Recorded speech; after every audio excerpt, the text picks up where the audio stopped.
one thing was that thing I mentioned the other day of just the contrast between sci-fi and reality, like sci-fi stories. And I guess to start this off was like some panel with authors, and it was sci-fi related somehow.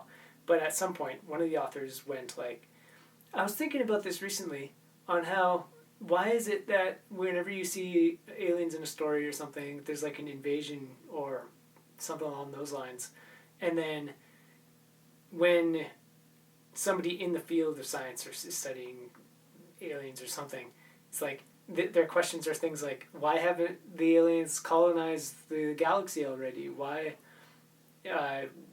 don't we see them everywhere and stuff like that? And that is, for one, that's just like ridiculously silly human angle of it, like the idea that you need to go colonize places because you can or something. But this author was starting to figure out, and their phrasing was something like, what if they just weren't stupid like that and they just had a naturally self-sustaining planet where they lived in peace? It was like, it's such a funny revelation to have that, after somebody, I think they'd written 10 books, and like all the other panelists or whatever had written 10 to 20 books, all sci-fi, that all have, apocalypses and dystopias and end of the world scenarios and alien invasions, all this other nonsense that makes absolutely no sense. And then for them to, after however many books and however many stories and however many years, just be like, wait a minute, what if aliens didn't randomly want to like go colonize all these other places? Like what?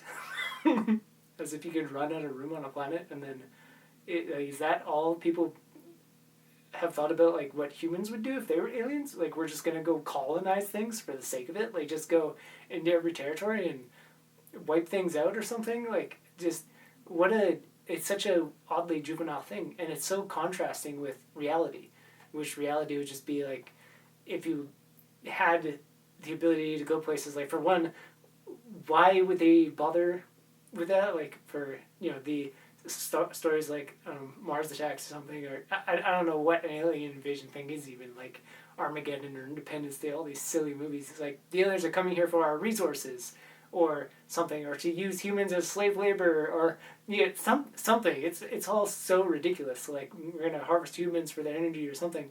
It's like, they're gonna make these amazing spacecraft to go across planets for trees or something. What? Well, first of all, it implies that the aliens did what so many people are concerned about all the time, is that we're destroying the planet. So it's like they had to destroy their planet first before they decided to go searching for trees or something else. It's as silly as, we're going to terraform Mars because Earth is uninhabitable. And it's like, if you can, Mars is less habitable. Yeah. Like, what? And it's far away. Like, what? None of it makes any sense at all. Yeah. It's just mind-boggling. But then watching that panel beside things, like, I watched that the same day as I was looking, because we rolled World 21 recently, which is it's a first contact with aliens, but it's through kind of virtual reality thing.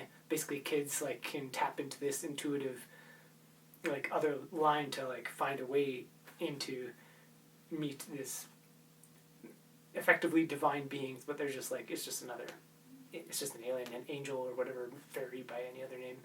And the contrast between the panel of people talking about sci-fi and aliens and all this other stuff, and then watching like people who actually are paying attention to how it works. Like, this like all of the spacecraft that we see around here, they're just like metal objects and crafts and stuff. Like, that's not an actual alien. Like, that's not the real thing. Because anytime you hear somebody who's like, a spiritually something channeling or whatever, it's like somebody from a being from the Andromeda galaxy. It's like, okay, billions of light years away. Why would they use like some kind of rock device to to like fly here. Like no, they're tapping in through some totally different dimension of space, like angle of perception, to contact the person from that far away. Like the channeling or just even like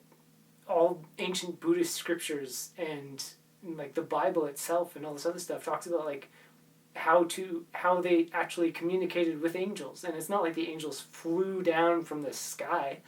Like there's no they didn't have to get here somehow.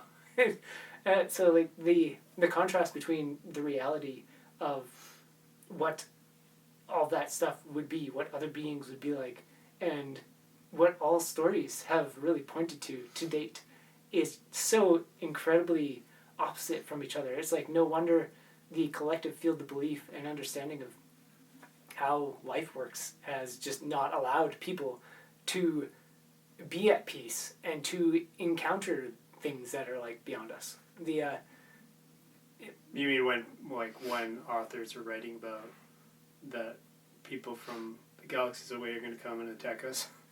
Yeah, it just, I don't even know where to go from there, because it's just like, how did you even get to that point? Like yeah. It's like the cowboys. They're just like, we're gonna go wipe out the bison or something, and like we're taking that story and implanting it on like something that is so beyond the concept of resources to begin with. So, but then just transplanting these stories that they make no sense. Like none of it makes any sense how it got there at all. Like it would make more sense to have something like tea parties in space with the aliens. And if you just made like slice of life tea parties in space, that at least has more sense to it. Even if the creatures can't even drink tea because they don't have mouths and they don't drink tea, and having a tea party with something that doesn't drink tea makes more sense than alien invasions. It is so nonsensical.